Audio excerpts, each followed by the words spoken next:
Okay, so this is just a quick video to show you how to set up your NewBeeDrone Hummingbird to talk to your goggles.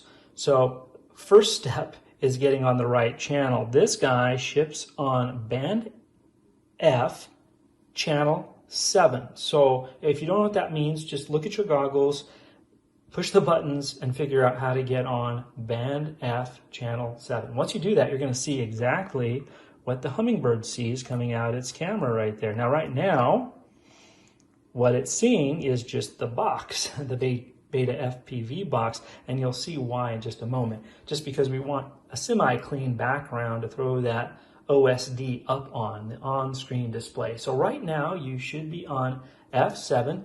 You're plugged in with your Hummingbird and you're seeing whatever is in front of your camera, okay? So the next step, that's half the battle. The next step is making some adjustments to your Hummingbird. So let's go ahead and do that now.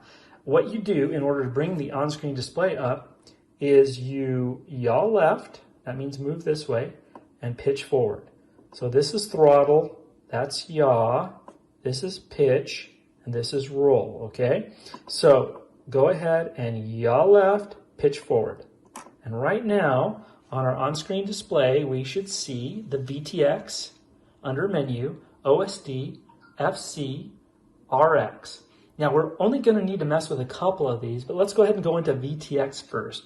Well, why would we do that when we're already looking at something good? Well, you know what? If all of your buddies have the same little quad, well, you're going to need to change that, right? You can't all be on F7.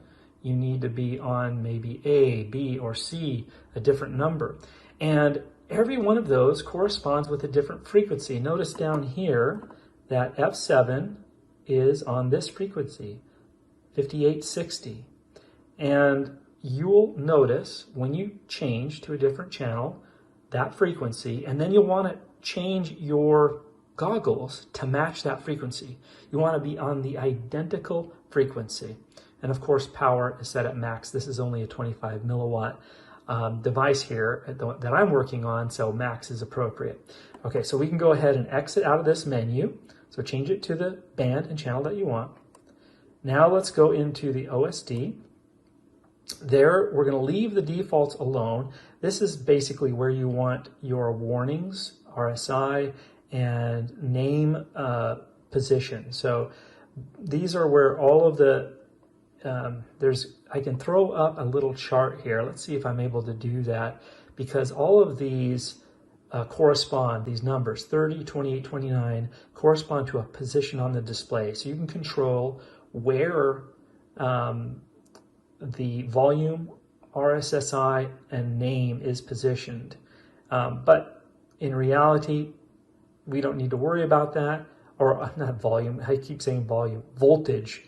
VOL is for voltage, RSSI, and name. So I think the default is great. I would leave it alone, but you can change that. And then flight controller. If you go in here, this is what I've done. This is not the default. So the default is auxiliary, your aux channel 1, high.